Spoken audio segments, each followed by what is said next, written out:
আজ আমি আমার কিচেনের কাউন্টার টপটা অর্গানাইজ করব। ভাবলাম একটা ছোট্ট ভিডিও করে তোমাদের সাথেও শেয়ার করি। তার কারণ আমার কিচেনটা দেখে বুঝতেই পারছো খুবই ছোট।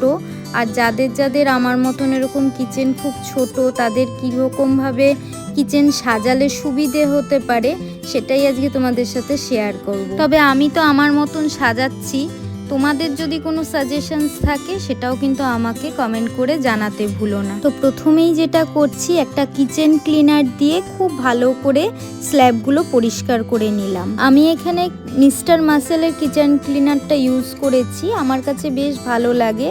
তোমরা তোমাদের পছন্দ মতন যে কোনো কিচেন ক্লিনার কিন্তু ইউজ করতে পারো। আমি তো অনেক সময় হোমমেড কিচেন ক্লিনারও ইউজ করি, তবে আজ বানানো ছিল না বলে ওটা আর ব্যবহার করিনি। আর এখানে দেখো যেই অর্গানাইজারটা আমি ইউজ করছি, মানে র্যাকটা, এটা খুব রিসেন্ট আমি পারচেস করেছিলাম মিশোর থেকে। খুব বেশি কিন্তু দাম নয়, কিন্তু জিনিসটা বেশ ভালো। গ্যাস স্টোভটা কিন্তু পরিষ্কারই রয়েছে, যেহেতু আমি একটু আগেই রান্না করেছি এবং গ্যাসটা ভালো করে পরিষ্কার করে ফেলেছিলাম, তাই জন্য গ্যাস স্টোভটা আর আমি নতুন করে পরিষ্কার করছি না, তোমাদেরকে আর কি করে দেখাচ্ছি না। আমি শুধু কাউন্টার টপটাই পরিষ্কার করছি। বাড়িতে এই টুলটা ছিল আর পড়েই রয়েছে, বিশেষ কিছু কাজে লাগে না, তাই ভাবলাম কিচেনে নিয়ে আসি। এটা এরকমভাবে সাজাবো একটার উপরে একটা, এতে করে অল্প জায়গার মধ্যেই অনেক কিছু রাখতে পারবো।